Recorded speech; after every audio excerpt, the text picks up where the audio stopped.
रतनपुर नाम के सुंदर गांव में संतोष नाम का एक मेहनती दूध वाला रहता था। उसका परिवार केवल 2 लोगों का था, वह खुद और उसकी बूढ़ी दादी।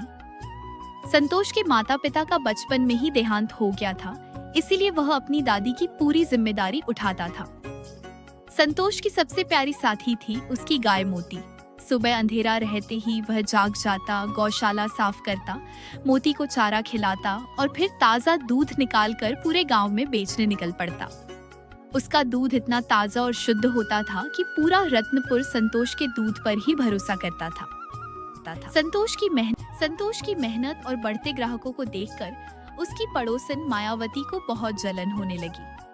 एक दिन उसने अपने पति से कहा, हमारी भी तो गाय है, हम भी दूध बेचेंगे और सुनो, हम संतोष से आधे दाम में दूध देंगे, फिर सारे ग्राहक हमारे पास आ जाएंगे। शुरुआत में उसने सचमुच शुद्ध दूध बेचा। गांव वालों ने कम दाम देकर दूध लेना शुरू कर दिया। धीरे धीरे संतोष के ग्राहक कम होने लगे, लेकिन जैसे ही लोग उसके आदी हो गए, मायावती ने दूध में पानी और सफेद पाउडर मिलाना शुरू कर दिया। एक दिन गांव के सेठ की बेटी चंपा का जन्मदिन था। सेठ ने खीर बनाने के लिए मायावती से 10 किलो दूध मंगवाया। उस दूध से बनी खीर जैसे ही गांव वालों ने खाई, सब बीमार पड़ गए।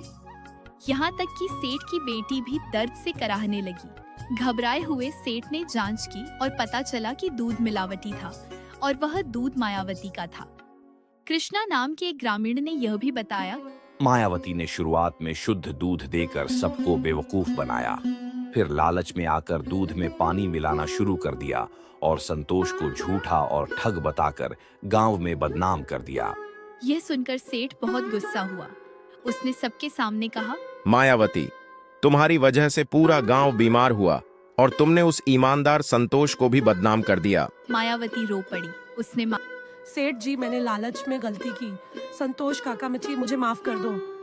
संतोष ने मुस्कुराकर कहा, कोई बात नहीं बहन, गलती इंसान से होती है, मन साफ रखना सबसे जरूरी है।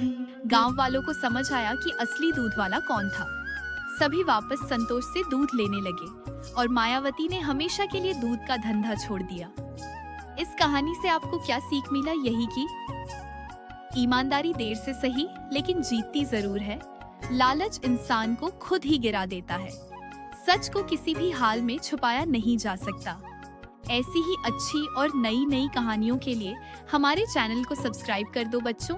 नीचे लाल बटन दबाओ और घंटी भी दबाना।